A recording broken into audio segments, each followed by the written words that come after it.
Unfortunately मैंने 11th standard की recording नहीं कर रहा था, तो 30th की नहीं है। फिर भी आप मुझे टॉपिक लिख के भेज दिया करिए डेट की जगह, तो मैं आपको उस टॉपिक की किसी और बैच की दे दूंगा, क्योंकि मेरे 1-2 बैच दूसरे जगह भी चलते हैं, तो उनकी आपको रिकॉर्डिंग मिल जाएगी। लॉ हमारे टॉपिक चल रहे थे बच्चों। लॉ में हमारा पहला टॉपिक हुआ था law of conservation of mass. Law of conservation of mass father of chemistry Lavoisier ने दिया था। मास कंजर्व रहता है, मास ना बनेगा ना ही ओवरऑल हम उसे डिस्ट्रैक्ट या डिसमेंटल कर सकते हैं, मास को हम हटा नहीं सकते। तो मैटर या मास एक ही बात है, ठीक है। अक्षत ऊर्जा, ठीक है। नाउ सेकंड हमने हेडिंग पढ़ी थी फिर लॉ कांस्टेंट प्रोपोर्शन और डेफिनिट प्रोपोर्शन। बेटा लॉ ऑफ डेफिनिट प्रोपोर्शन में हमने पढ़ा था कि अगर कोई भी एक प्योर कंपाउंड है तो उसके अंदर जो एलिमेंट्स हैं उनका जो मास है वो एक डेफिनिट है, एक डेफिनिट प्रोपोर्शन या कांस्टेंट कंपोजिशन में प्रेजेंट है। तो जब भी वाटर बनाएंगे तो 2 ग्राम हाइड्रोजन 16 ग्राम ऑक्सीजन ही होगा, या ये रेशियो 1:8 बाई वेट होगा। तो लॉ ऑफ डेफिनिट प्रोपोर्शन का मतलब था ये प्रोपोर्शन कभी भी डिस्ट्रैक्ट नहीं होगा, चेंज नहीं होगा, हमेशा फिक्स प्रोपोर्शन से कंपाउंड बनते हैं। अगर ग्लूकोज है तो उसका फॉर्मूला C6H12O6 है, तो हमेशा यही फॉर्मूला रहेगा, चाहे वो ग्लूकोज कहीं से बनाए कोई बनाए। मतलब वो ग्लूकोज एप्पल के अंदर की हो या मैंगो के अंदर की हो, टेस्ट आपको अलग लग सकता है, बट अगर वो ग्लूकोज है तो उसका जो फॉर्मूला होगा वो वही होगा। दैट इज द बेसिक कि कोई एक प्योर कंपाउंड है तो प्योर कंपाउंड के अंदर जो कंस्टिट्यूएंट है उनका रेशियो कांस्टेंट रहता है। तीसरा था लॉ ऑफ मल्टीपल प्रोपोर्शन। बेटा लॉ ऑफ मल्टीपल प्रोपोर्शन में कहा गया अगर 2 एलिमेंट रिएक्ट करते हैं तो जरूरी नहीं आप एक ही कंपाउंड बना पाए। 2 element can give more than 1 compound. कोई जरूरी नहीं है 2 एलिमेंट से एक ही कंपाउंड या 3 एलिमेंट से एक ही कंपाउंड बने, एक से ज्यादा कंपाउंड भी बन सकते हैं। फॉर एग्जाम्पल बेटा कोई ऑर्गेनिक में सोच लीजिए, कार्बन हाइड्रोजन, इथेन भी है, इथीन भी है, इथाइन भी है, कार्बन हाइड्रोजन ही है सब में, लेकिन तीनों अलग है, एक एल्केन है, एक एल्कीन है, एक एल्काइन है। तो 2 element can react to give more than 1 compound. और कैसे पता लगेगा ये दोनों अलग है? एक का वेट फिक्स करके देखिए, दूसरे का वेरिएबल आ जाएगा। क्यों वेरिएबल आएगा? ऑब्वियसली ये दोनों अलग अलग हैं, इसलिए दूसरे का वेट वेरिएबल आएगा। और ये लॉ दिया था हमारा डाल्टन ने। तो हम एक जनरल भाषा या फनी लैंग्वेज में कहते हैं ये डाल्डे का लॉ है, और डाल्डा में खाली समोसे तले जाएंगे ऐसा नहीं है, और भी चीजें बन सकती हैं।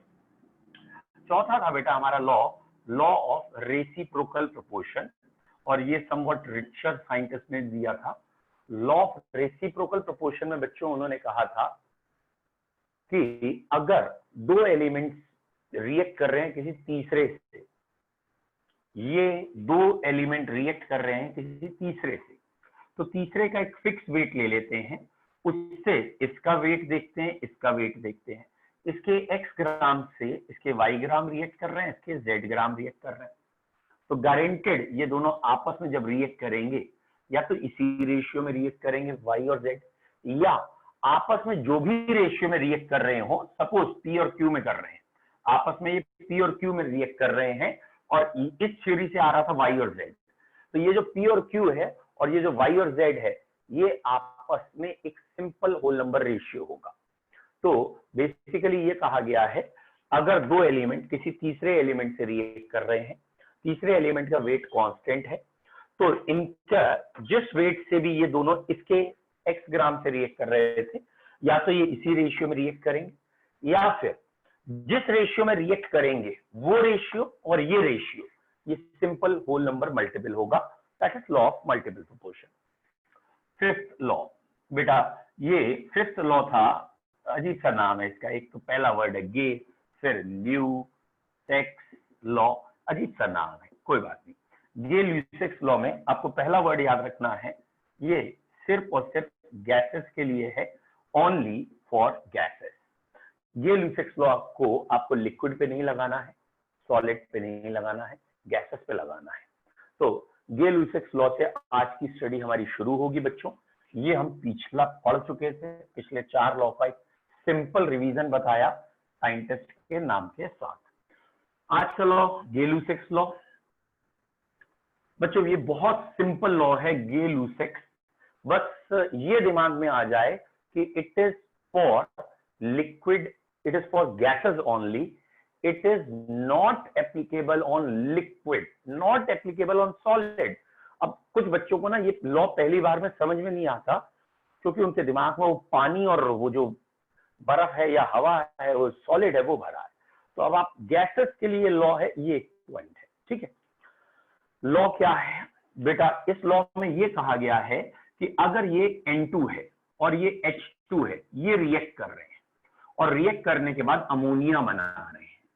N2 और H2 रिएक्ट करने के बाद अमोनिया बना रहे हैं, और इस रिएक्शन में जो बैलेंसिंग है वो ये है 1 3 2, और इसका बेसिकली मतलब है 1 मोल।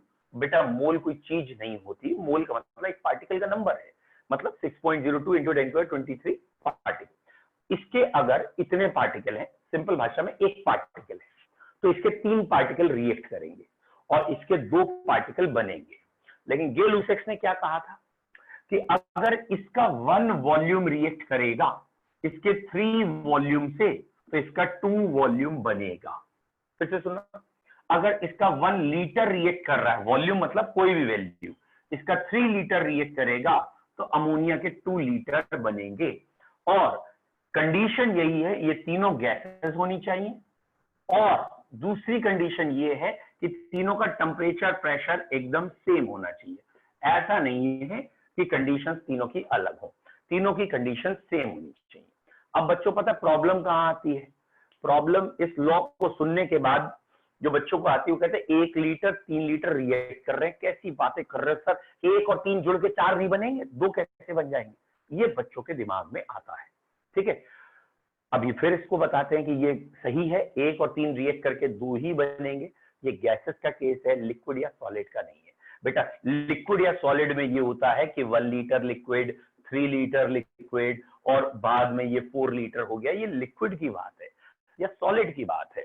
गैसेस में इंटरमोलिकुलर स्पेसेस बहुत ज्यादा होती हैं, ठीक है। तो इस लॉ को कभी भी डायरेक्ट नहीं पढ़ना चाहिए, नहीं तो कंफ्यूजन करता है। पहले इससे अगला एक लॉ है एवोगैड्रो लॉ, वो दिमाग में क्लियर हो तो इस लॉ को समझाना ही नहीं पड़ेगा, बिल्कुल नहीं समझाना पड़ेगा। पहले आप इस लॉ को सोचिए, एवोगैड्रोस लॉ, ठीक है बेटा। What is Avogadro's law?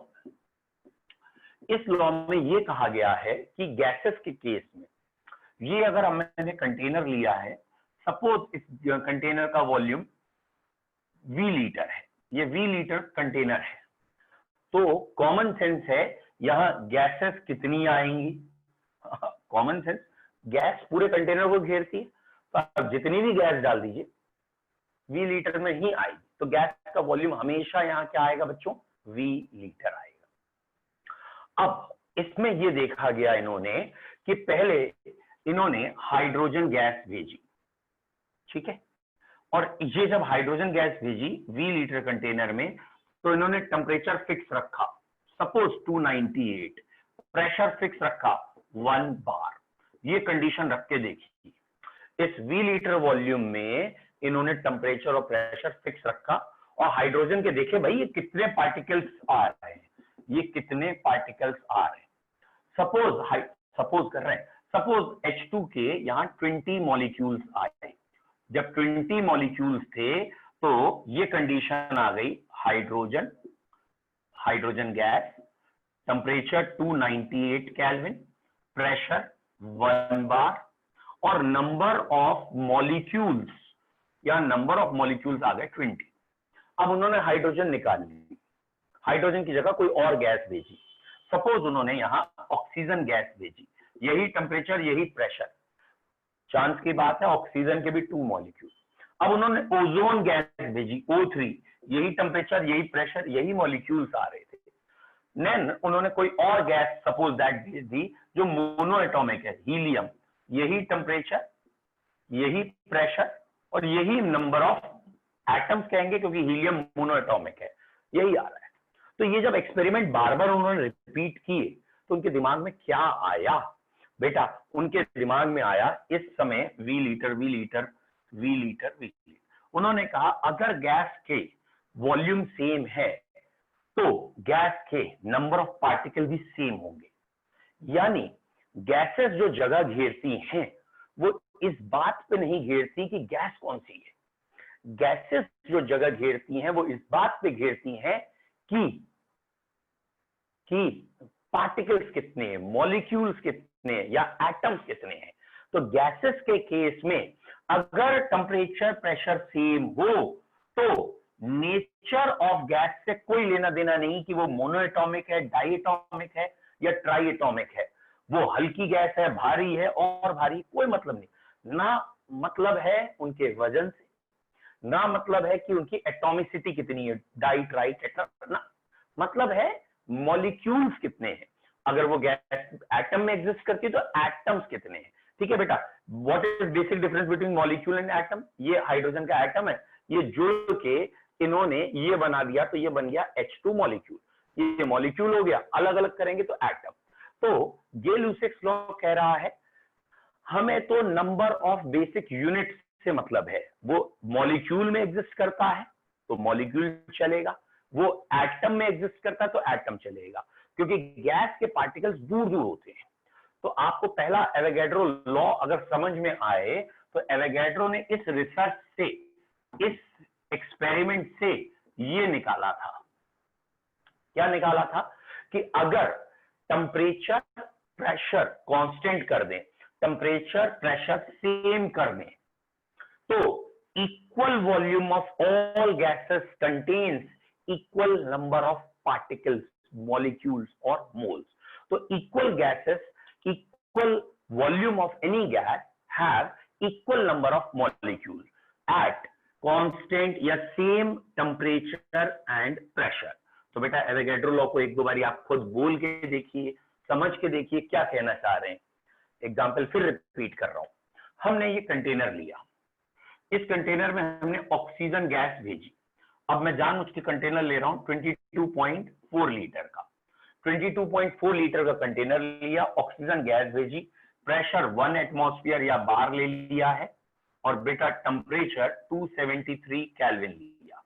और इस समय जब इन्होंने देखा ऑक्सीजन के मॉलिक्यूल्स कितने हैं, या जो बच्चे मोल समझते हैं तो मोल कितने हैं, तो ऑक्सीजन के इतने मॉलिक्यूल्स आ रहे थे, इतने पार्टिकल थे या 1 मोल थे।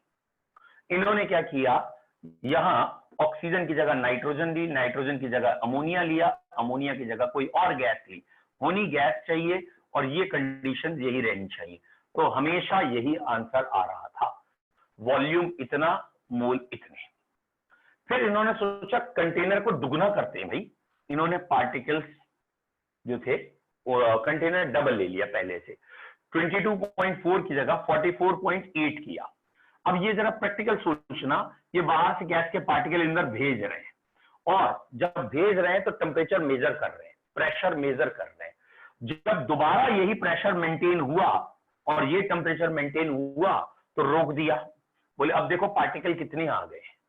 तो ये देखा, अब जब 44.8 लीटर था, जब 44.8 लीटर गैस अंदर आई और वही टेम्परेचर प्रेशर जिसे एसटीपी कह देते हैं इस पे, तो इस समय 2 मोल्स या बेटा इतने पार्टिकल आ गए थे। तो साइंटिस्ट क्या समझ गए कि वॉल्यूम और मोल्स डायरेक्टली प्रोपोर्शनल है। वॉल्यूम डबल किया तो पार्टिकल का नंबर डबल चाहिए होंगे वही टेम्परेचर प्रेशर लाने के लिए। तो what is Avogadro law? Basically Avogadro law कह रहा है जहां जहां मोल्स लिखा है उसकी जगह वॉल्यूम, वॉल्यूम का मतलब होता है लीटर, एमएल, मिलीलीटर, कुछ भी यूज कर सकते हैं। जहां जहां वॉल्यूम दे रखा है उसकी जगह आप मोल्स लिख सकते हैं। तो बेटा एवोगैड्रो लॉ और गे-लुसाक्स लॉ दोनों गैसेस के लिए है।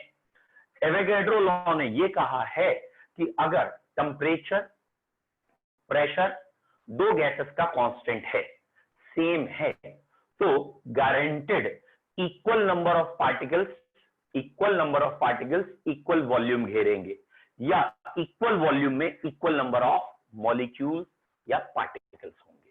ठीक है, for gases volume depends on number of particles and at constant temperature and pressure. Nature of gas से कोई मतलब नहीं. It is independent on the nature of gas. It only depends on number of gas particles. Number पे depend करेंगे, nature पे नहीं. अब जरा इस पॉइंट को जरा दिमाग में रखना, नंबर पे डिपेंड कर रहे हैं, नेचर पे डिपेंड नहीं कर रहे. नेचर किसी का भी. तो बेटा N2 ने रिएक्ट की H2 से और ये बन गया अमोनिया. ये बैलेंसिंग है. ये N2 है और ये H2 है. इससे कोई फर्क नहीं पड़ता. खाली फर्क किससे पड़ता है? ये कितने हैं? 1 और ये कितने हैं? 3. यानी मिला के शुरू में गैस के पार्टिकल्स कितने? 4. बाद में कौन सी गैस पड़ी इससे कोई फर्क नहीं पड़ता, लेकिन उसके पार्टिकल कितने हैं? तो अगर पार्टिकल आधे हो गए तो वॉल्यूम भी बाद का आधा होगा. पार्टिकल दुगने हो गए तो वॉल्यूम भी दुगना होगा. मतलब अगर ये 1 लीटर और 3 लीटर रिएक्ट कर रहे हैं, ये मत सोचो ये अलग अलग गैसेस हैं, क्योंकि गैसेस में नेचर नहीं नंबर लगता है. तो 1 लीटर 3 लीटर रिएक्ट कर रहे हैं तो ये 2 लीटर गैस बनेगी. तो अगला लॉ, जो ये वाला लॉ हम पढ़ रहे हैं, इस लॉ का नाम था Gay Lussac's law. What is Gay Lussac's law? कि अगर टेम्परेचर प्रेशर सबके लिए सेम रखें, अगर ये कंडीशन बेटा सबके लिए सेम रखेंगे तो गैसेस ऑलवेज रिएक्ट. गैसेस जब भी रिएक्ट करेंगे ये बनेंगी, they do so in the ratio of their stoichiometric coefficient. ये अपने सिंपल रेशियो, जो बैलेंसिंग का रेशियो है ना, उसी में रिएक्ट कर लेती हैं. अगर एग्जामिनर ने ये दे रखा है, बता बेटा कि 20 ml ये गैस है, 60 ml ये गैस है, बता इसके कितने ml बनेंगे.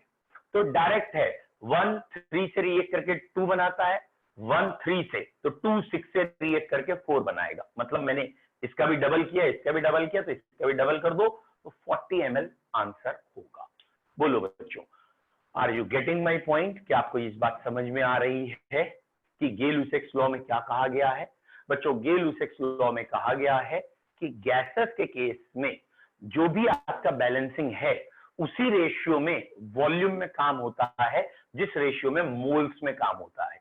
और इस भाषा को सरल किया एवोगैड्रो ने. उसने कहा सीधा सीधा कहते भाई, volume directly proportional two moles for gases only.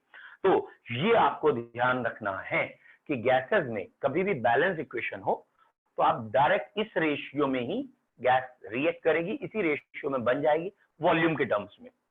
इस लॉ का एक और नाम दे दिया गया, law of definite proportion by volume. इस लॉ का एक और नाम दे दिया गया, law of definite proportion, law of definite proportion by volume. ये नाम दिया गया बेटा. क्लियर है क्यों दिया गया?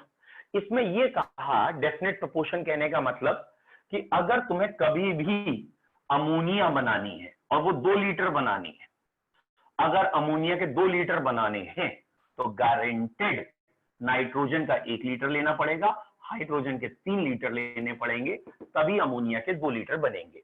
तो बेटा ये तो डेफिनेट प्रोपोर्शन हो गया कि इस 2 लीटर्स बनाने के लिए इन दोनों के इतने इतने लीटर चाहिए होंगे. That is termed as law of definite proportion by volume. Law of definite proportion मतलब इसी प्रोपोर्शन में रिएक्ट करोगे तब ये बनेगा. बट गैसेस के लिए लगाना, लिक्विड के लिए नहीं. क्यों बार बार कह रहा हूं बेटा? कई क्वेश्चन हमारे ऐसे हैं कि मीथेन गैस ऑक्सीजन गैस से रिएक्ट कर रही है और CO2 गैस बन रही है, वाटर लिक्विड बन रहा है, वाटर लिक्विड बन रहा है और बैलेंसिंग दे दी गई. अब बच्चों ये ध्यान रखना है कि अगर 10 ml methane gas 20 ml oxygen gas से रिएक्ट करेगी, 1-2 से रिएक्ट करेगी, तो 10 ml CO2 बनेंगे. ठीक बात. लेकिन क्या वाटर बनेंगे? वाटर के लिए वाटर बनेंगे, लेकिन वाटर के लिए ये कैलकुलेशन नहीं लगाएंगे. और इसी क्वेश्चन में टेम्परेचर वो 100 से ऊपर कुछ दे दे, 110 डिग्री दे दे, 100 डिग्री दे दे, तो वाटर गैस में एग्जिस्ट करेगा. और जब वाटर गैस में एग्जिस्ट करेगा तो ऑब्वियस सी बात है, तब आप फॉर्मूला लगा सकते हैं. तो Gay Lussac's law is applicable only for gases. It is not applicable for liquid और सॉलिड्स. बोलो क्लियर है? चलो बेटा आपसे क्वेश्चन पूछ के देख लेते हैं कि आवाज आ रही नहीं है, समझ में आ रहा नहीं आ रहा। बताइए, एक घर में हम सिलेंडर यूज करते हैं, ब्यूटेन और आइसोब्यूटेन इनका मिक्सचर है, cooking gas, that is LPG cylinder. ठीक है ना? बताओ बेटा, एलपीजी सिलेंडर में पहला वर्ड आ रहा था अक्षत, कहां गया बेटा? अक्षत गायब हो गए, हार्डली मैटर। अभी सबसे पहले अक्षत थे। अक्षत अनम्यूट करो बेटा। Yes sir. बता बेटा, अक्षत एलपीजी गैस जो घर पे आती है, क्या उसमें हम गे लुसेक्स लॉ लगा सकते हैं? वॉल्यूम डायरेक्टली प्रोपोर्शनल टू मोल लगा सकते हैं या नहीं? लगा सकते हैं। लगा सकते हैं। चलो बेटा ये आंसर गलत है, नहीं लगा सकते। एक सिंपल रीजन है क्यों नहीं लगा सकते। उसका रीजन एक सिंपल है बच्चों। क्या है रीजन? कि Gay-Lussac's law is applicable only on gases. It is not applicable to liquids or solids. Okay, तो ये बेटा लिक्विड और सॉलिड्स के लिए नहीं है, ये सिर्फ और सिर्फ गैसेस के लिए है। अच्छा, आपको मालूम ही है कि व्हाट इज एलपीजी? एलपीजी क्या है बेटा? आप जानते हो ना, LPG is liquefied petroleum gas, it is not liquid petroleum. और अगर ये लिक्विफाइड है तो ये गैस थोड़ी है, ये तो लिक्विड में एग्जिस्ट कर रही है। तो ध्यान रखना, LPG is not gas, it is liquefied form. और लिक्विफाइड फॉर्म के लिए ये लॉ थी। ये लॉ सिर्फ और सिर्फ किस फॉर्म के लिए है? This law is applicable for gases. अब तो क्लियर है बच्चों सबको? तो ये हमारा पांचवा लॉ हो गया। This law is termed as Gay Lussac's law. और गे-लुसेक्स लॉ में क्या आ गया कि जब भी गैसेस आपको रिएक्ट करती हुई दिखे, बनती हुई दिखे, उनका रेशियो वही होगा। ठीक है, their ratio is same as their balancing coefficient, provided that temperature and pressure must be constant. Temperature और प्रेशर कांस्टेंट होना चाहिए। तो it finishes all the 6 laws. छठा लॉ मैंने पहले समझा दिया था, इसलिए बता नहीं रहा हूं। छठा लॉ क्या था? Avogadro law, volume directly proportional two moles. ये भी गैसेस के लिए था। ठीक है, नेक्स्ट। अब बेटा हम अगली हेडिंग थोड़ी सी इजी उठाते हैं, थोड़ा इजी से स्टार्ट करते हैं कि आपको नई चीज भी मिल जाए। जो बच्चे पहले से पढ़ रहे हैं उनको ये ना लगे उनका टाइम किल हो रहा है, और जो अभी आए उनसे भी हो जाए। Next is very easy, percentage composition. ये हमारी हेडिंग इसमें आगे की है, परसेंटेज कंपोजिशन। ठीक है, परसेंटेज बताना किसी का भी, जैसे आप अपने घरों में भी करते रहते हो। पापा लोगों से, मतलब अभी 11th स्टैंडर्ड में आए हो तो यूजुअली कहने लगते हो, दिमाग लगाने लगते हो, इस प्रॉपर्टी का 50% मेरा, 50% भैया का, है नहीं? फिर पिताजी लात मार देते हैं, दोनों को बाहर भाग जाते, 50% लेगा। तो पॉइंट क्या है? 50% आपके दिमाग में कहां से आया? आपने पूरी प्रॉपर्टी को 100 माना, फिर उसमें आपने अपना हक जताना शुरू किया कितना है। ठीक है, तो यहां पे भी आपको इसी तरीके से सोचना है। हम पढ़ने जा रहे हैं परसेंट। बेटा सेंट वर्ड इंग्लिश में अगर आपने कभी सुना हो, अमेरिका कभी गए हो, तो वहां पे आपने कहीं सुना हो डॉलर और सेंट्स होते हैं। बेटा सेंट्स वर्ड वहां से ही आया है, 100 के लिए यूज किया जाता है सेंट। पर दैट इज ओब्लिक के बाद जो लिखते हैं पर यूनिट, पर सेंट का मतलब हो गया पर 100। पर 100 हमें देखना है कोई चीज कितनी है। बेटा ये है मीथेन CH4, यहां हम कह रहे हैं कार्बन का परसेंटेज बताओ, इस मीथेन में कार्बन कितने परसेंट है। तो कार्बन का एटॉमिक मास, जिन बच्चों का एटॉमिक मास नहीं याद है उन्हीं के लिए मैं ये कर रहा हूं, जिससे कि परसेंटेज भी हो जाए। और चैप्टर में आगे ना अधिकतर मैंने फील किया है कि बच्चे एटॉमिक मासेस जो बहुत कॉमन है उनमें गलती करते हैं। तो हमारी इच्छा ये है कि यहाँ हम जितने एटॉमिक मास आपको लिखाएंगे, स्टार लगा देंगे, वो न्यूमेरिकल में बार बार आ रहे हैं, इसलिए याद कर लीजिए। भले परसेंटेज मत याद करिए, लेकिन नाम याद करिए। ठीक है, तो कार्बन का वेट 12, हाइड्रोजन का वेट 1 होता है, 4 हो गया 16। ये आ गया टोटल मास। हम कह रहे हैं परसेंटेज ऑफ कार्बन बताइए, कार्बन का परसेंटेज बताना है। तो कार्बन का मास बेटा 12, टोटल मास 16 इंटू 100। बहुत सिंपल है, mass upon total mass into 100, ये फॉर्मूला कह लो। या फिर एक बार फिर सोच के देखना कंसेप्ट के हिसाब से, 16 ग्राम कंपाउंड में 12 ग्राम कार्बन है। 16 ग्राम के कंपाउंड में 12 ग्राम कार्बन है, तो 1 ग्राम के कंपाउंड में इतने ग्राम कार्बन हुआ। दिस इज 1 ग्राम में से कितने ग्राम है, उसके लिए बेटा हम वर्ड यूज करते हैं फ्रैक्शन।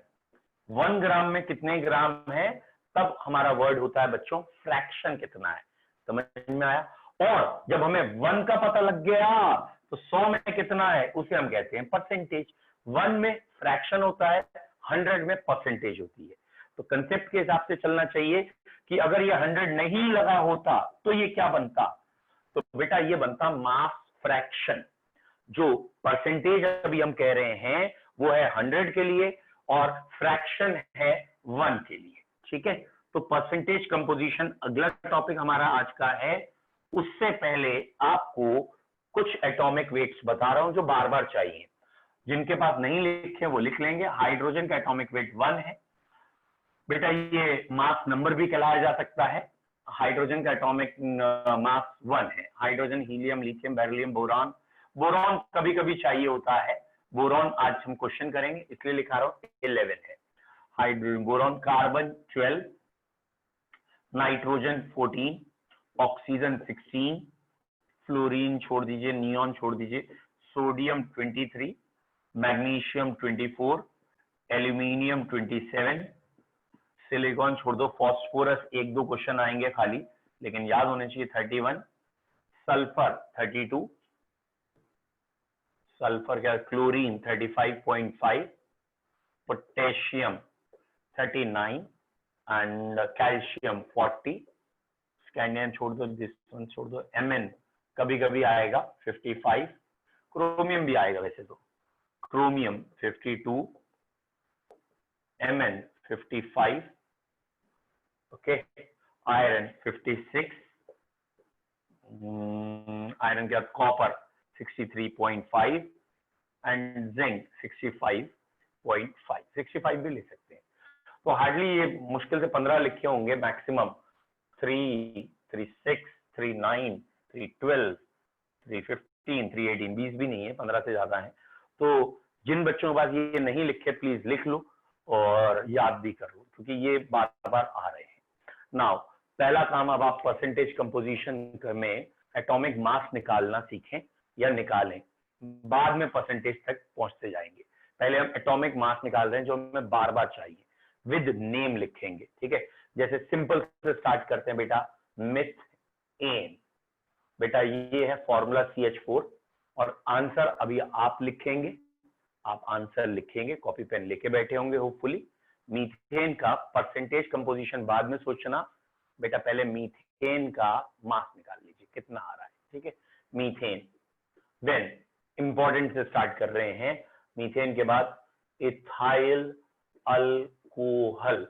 ये हमारे कोर्स में है और ये कई बार आएगा, न्यूमेरिकल्स में आएगा और वो बच्चे जो जैसे अभी प्रेजेंट है वो ये याद कर लेंगे, उनके लिए ये आगे बेस्ट है।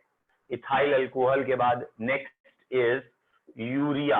मैं बता रहा हूं, आप खाली ऐड करिए, याद करने की कोशिश करिए। ग्लूकोज बच्चों, ग्लूकोज या फ्रक्टोज दोनों सेम होते हैं। ग्लूकोज और फ्रक्टोज का फॉर्मूला सेम है, C6H12O6। Sucrose, sucrose C12H22O11। बेटा ये 5 हुए हैं, 5-5 करके मैं 3-4 बारी में आपको तैयारी कराऊंगा। ठीक है, then now the number of student decrease little bit. Vijay Bhasin, Khushi Gangwar, Sanjana and followed by Akshat, Khushi, Nishika and अभिषेक। इतने बच्चे भी दिख रहे हैं मुझे।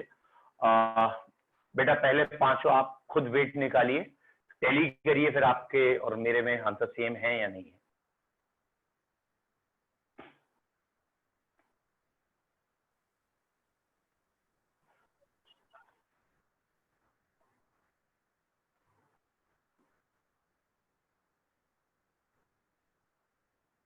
ओके, वेरी गुड, बहुत बढ़िया, गुड। कुछ बच्चे चैट बॉक्स में मुझे आंसर लिख के भेज रहे हैं प्राइवेट चैट में, वेरी गुड। ये एक अच्छा तरीका है किसी को डिस्टर्बेंस ना करने का, और मैं स्क्रीन देख रहा हूं तो मुझे आंसर पता लग रहा है कौन दे रहा है। Good.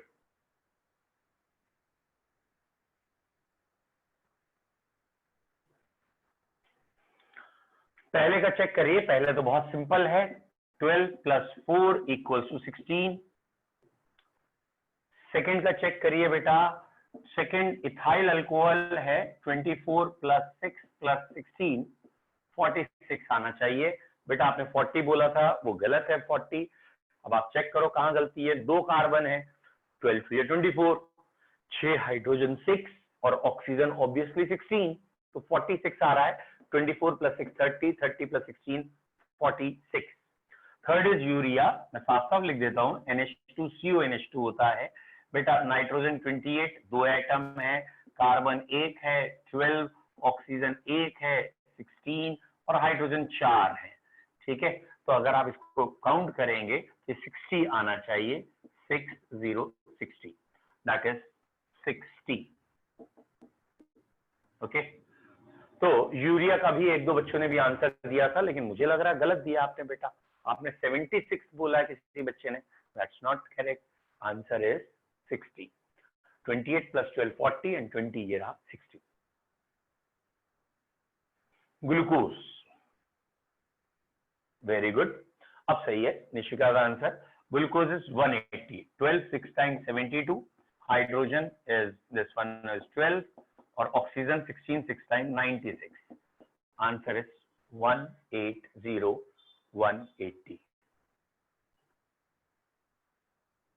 Okay, next is sucrose, that is शायद 342 आता है ना? वेरी गुड, 342 कैसे आया? 12 × 12 144 carbon and hydrogen 22 and oxygen 16 × 11 176 है ना? 16 × 11 176, और इन तीनों को ऐड कर लीजिए, ये 196 हो गया, 198 और 1, ठीक है, 198 344 2 कम 342। बेटा इन पांचों में किसी को अगर डाउट है या कोई लग रहा है कि गलत किया हमने बोर्ड पे, प्लीज पूछ लीजिए या बता दीजिए आपका आंसर कोई अलग आ रहा हो तो। ये 5 क्लियर?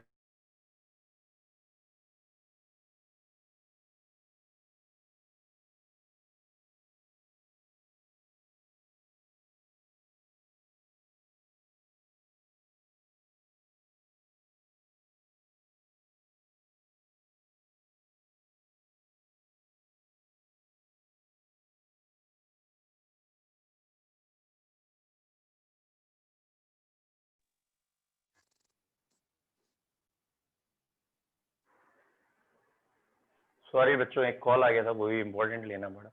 पहले 5 आपको होपफुली क्लियर होंगे, नेक्स्ट अगले 5 अब आप करिए। और अब थोड़ा सा चलिए अभी भी सिंपल रखते हैं, और हम पहले उन्हीं को फोकस कर रहे हैं जो हमें न्यूमेरिकल्स में बार बार दिखते हैं, बार बार आते हैं। This one is sodium carbonate, ठीक है, sodium carbonate, this is formula is Na2CO3। मैंने नाम भी इसलिए लिखा है, फॉर्मूले के साथ नाम याद हो और वेट याद हो तो केमिस्ट्री में इंटरेस्ट बहुत आता है। सोडियम हाइड्रोजन भी कहते हैं इसे और बाई भी कहते हैं कार्बोनेट, सोडियम हाइड्रोजन कार्बोनेट भी कहते हैं और बेटा सोडियम बाई कार्बोनेट भी कहते हैं। अरे वेरी गुड, वेरी फास्ट। चलिए 5 बोल रहा हूं। Third one is that is calcium carbonate, calcium carbonate, ठीक है, CaCO3, calcium carbonate. Next one is बेटा calcium phosphate, Ca3PO4 whole twice, थोड़ा टफ कर दिया, calcium phosphate. Then sodium hydroxide, sodium hydro oxide obviously NaOH। मैंने पहले पांचों organic से दिए थे, जिसमें कार्बन फोकस था। वेरी गुड, सही है। और दूसरे वाले जो दिए हैं अब आपको इनऑर्गेनिक के दिए। करिए बेटा।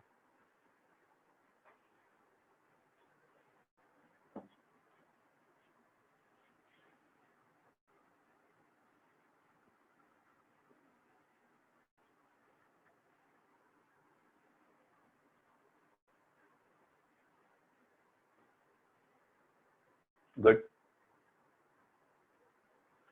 ठीक है आंसर अविशी, थर्ड का भी।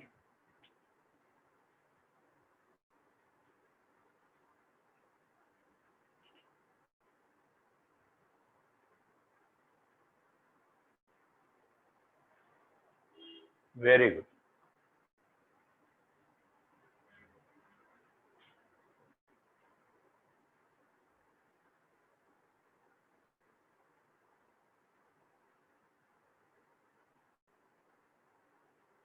गुड, मैक्सिमम बच्चों ने कर लिया है। Very nice. सोडियम कार्बोनेट का आंसर 106 दिया है आपने। सोडियम का 23 इंटू 2 46 और ये 60, इसीलिए 106। NaHCO3 में ये सोडियम 23, एक हाइड्रोजन, और बेटा ये तो पहले की तरह ही है 60, तो ये 84 आएगा। कैल्शियम 40 ये है, 12 कार्बन, 48 ऑक्सीजन, 100 सॉरी कैल्शियम 40 12, ठीक है, 60 40 100 सही। कैल्शियम फॉस्फेट, कैल्शियम का आएगा 40 इंटू 3 120, एंड अगर आपको फॉस्फेट यूनिट का पता है दैट इज 95, उसका डबल कर लीजिए 190 हो जाएगा। और अगर आपको नहीं पता तो फॉस्फोरस का 31 प्लस ऑक्सीजन का फॉस्फोरस का 31 इंटू 2 कर लेते हैं, और ऑक्सीजन का 16 इंटू 8 कर लेते हैं, और ये एडिशन 310 आएगा। ठीक है, ये आ गया बेटा 120, ये 190, addition 310, and 23 16 1 40 is the answer. एक बार चेक करिए बच्चों, इनमें से किसी में डाउट है तो पहले पूछ लीजिए, उसको करेक्ट कराइए।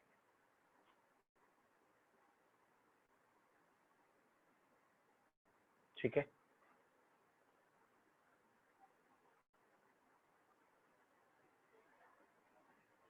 नेक्स्ट किसी को डाउट है बच्चों?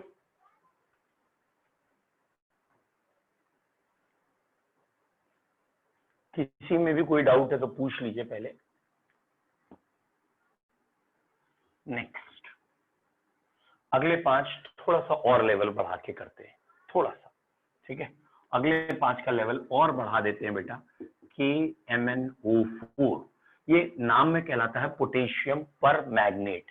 इसका नाम है बेटा पोटेशियम पर मैग्नेट। It is KMnO4। एक है K2Cr2O7, इसका नाम है बच्चों potassium dichromate. It is potassium dichromate. ठीक है, next is FeCl3। FeCl3 is ferric chloride. Next is बेटा Na2S2O3.5H2O। आजकल ये बहुत बिक रहा है मार्केट में। It is hypo. ठीक है, सही है बच्चों, इट इज हाइपो, और इसका नाम है सोडियम थायोसल्फेट। कॉमन भाषा में हाइपो कहलाता है, स्टरलाइजेशन के काम में आता है। आजकल जितने हम एंटीसेप्टिक स्प्रे देखते हैं, कोरोना के लिए, डिसइंफेक्टेंट के लिए देखते हैं, उसमें भी होता है ये। ठीक है, नेक्स्ट इज Na2SO4, सोडियम। चलो पहले थोड़ा सिंपल कर लो, एक आध H2SO4। इन पांचों का वेट बताइए। फर्स्ट सभी बच्चों का सही आंसर आ रहा है 158। ठीक है, और 1.8 158.12 भी होता है जब आप फ्रैक्शनल एटॉमिक मास या एग्जैक्ट लेते हैं, तो थोड़ा सा अंतर आ सकता है, बट 158 इज करेक्ट। करिए बेटा।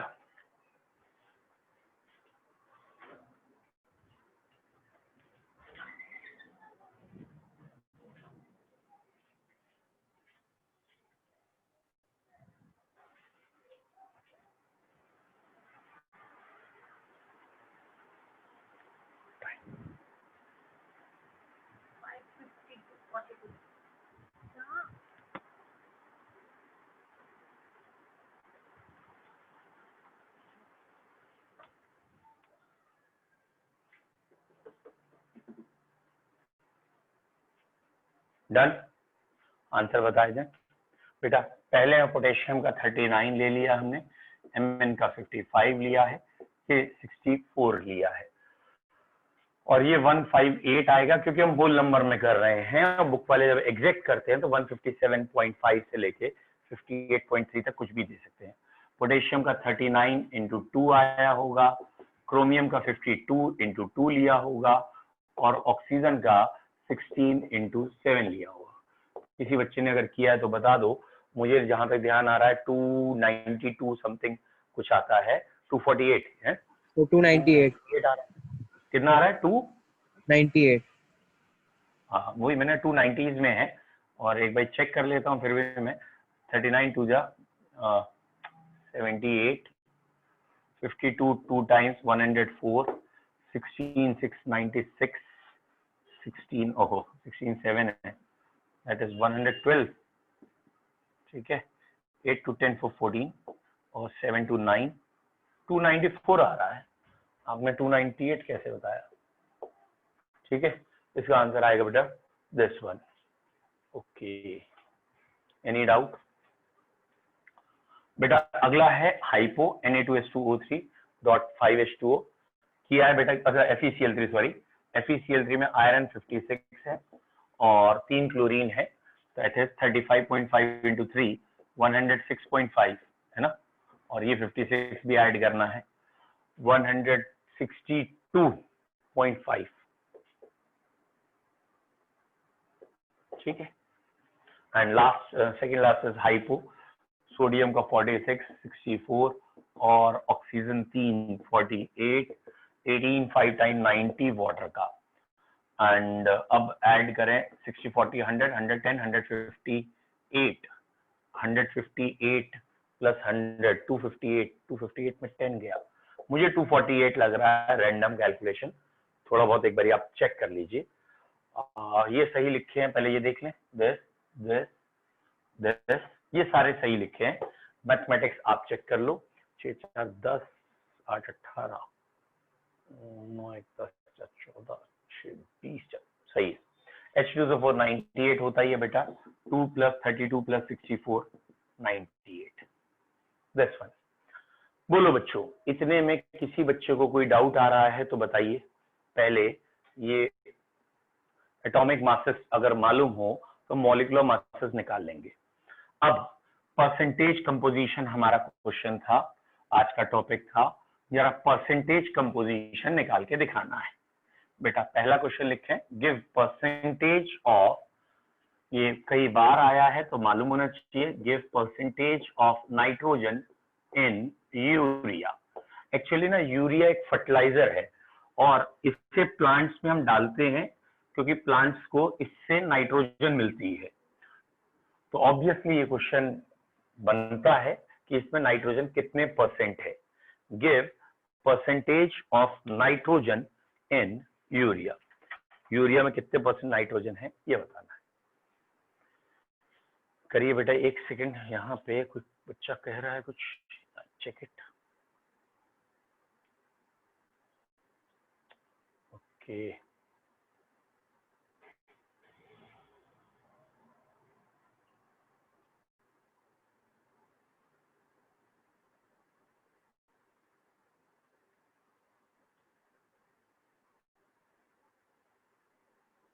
बेटा गलत आंसर लग रहा है मुझे आपका, फिर चेक करो एक बारी।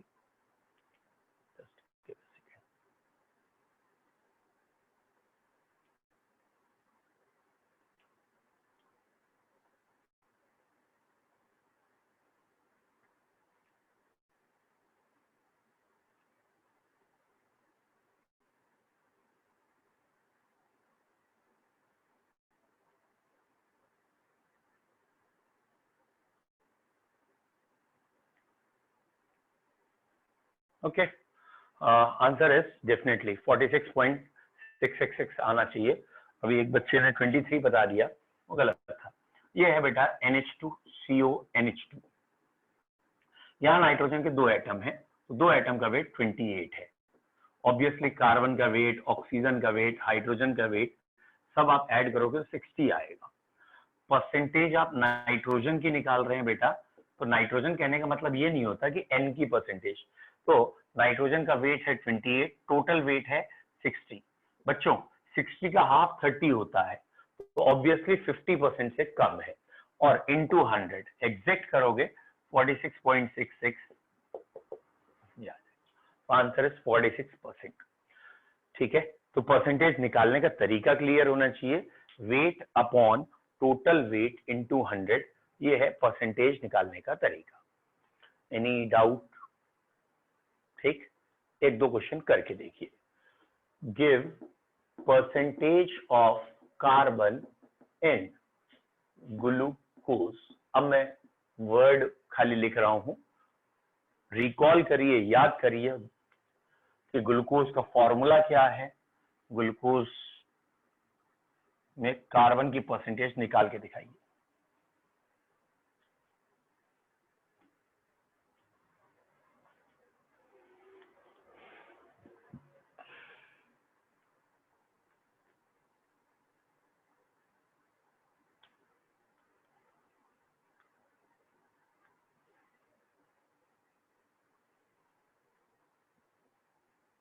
यस, गुड, बहुत बढ़िया बेटा। ग्लूकोज का फॉर्मूला था C6H12O6, ये 72 था, ये 12 था, ये 96 था, एडिशन 180 आया था। तो percentage of carbon is 72 upon 180 into 100। 18 4 times 72 हो गया था, इसलिए आंसर इज 40%। बोलो क्लियर है? ठीक है, next percentage of carbon in acetic acid. ठीक है, acetic acid is CH3COOH। Percentage of carbon in acetic acid.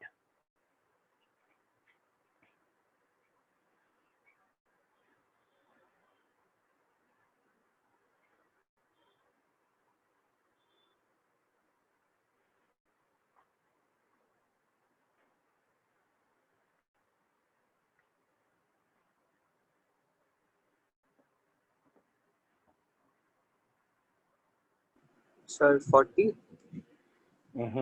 Very good, बिल्कुल सही। हाँ संजना बेटा गलत हो गया, यहाँ 2 कार्बन है 24 वेट हो गया, 2 ऑक्सीजन है 32 हो गया, 4 ये हो गया, 60 आया, टोटल वेट 60 आया। 24 upon 60 into 100, 6 4 times and again 40। तो हम ये बता रहे हैं कि जरूरी नहीं है कि परसेंटेज सेम हो तो कंपाउंड सेम हो, अलग अलग कंपाउंड में भी सेम परसेंटेज हो सकती है। जैसे कार्बन की परसेंटेज ग्लूकोज में भी 40 थी और कार्बन की परसेंटेज एसिटिक एसिड में भी 40। हाँ जी बेटा पूछिए। सर आपने 24 के लिए, मैंने 12 लिया था सर, वो तो कार्बन 12 होगा ना? नहीं, यहाँ एसिटिक एसिड में कितने कार्बन है? जैसे बेटा पिछले क्वेश्चन अगर आप चेक करो, यूरिया में 2 नाइट्रोजन थे, या जस्ट पिछला चेक करो ग्लूकोज में 6 कार्बन का वेट 72 पुटअप किया ना, तो वहां कार्बन कितने हैं? वहां कार्बन 24 है, मतलब इस क्वेश्चन में, और टोटल वेट कितना है? 60 है। बोलो बच्चों क्लियर है? ओके, चलो बच्चों इतना ही रख रहे हैं। और बच्चों आज आपके ग्रुप में हो सकता है सचिन सर मैसेज डालेंगे या मैं डालूंगा, समथिंग रिलेटेड टू फीस का होगा वो। ठीक है, तो नो इशू, जैसा भी है वो मैसेज आएगा, आप उसको रिगार्डिंग उसी की तरह फॉलो करिएगा। कल से हम स्टार्ट करेंगे नेक्स्ट टॉपिक। ओके बच्चों, हैव ए नाइस। सर आज की वीडियो सेंड कर दीजिएगा सर, बार बार कनेक्शन लॉस्ट हो रहा था तो उसे क्लियर नहीं आ रही थी। बेटा आज तो मैंने रिकॉर्डिंग की है, तो आज की मैं आपको पक्का भेज सकता हूँ। Okay sir, thank you sir. Okay बच्चों, गुड इवनिंग।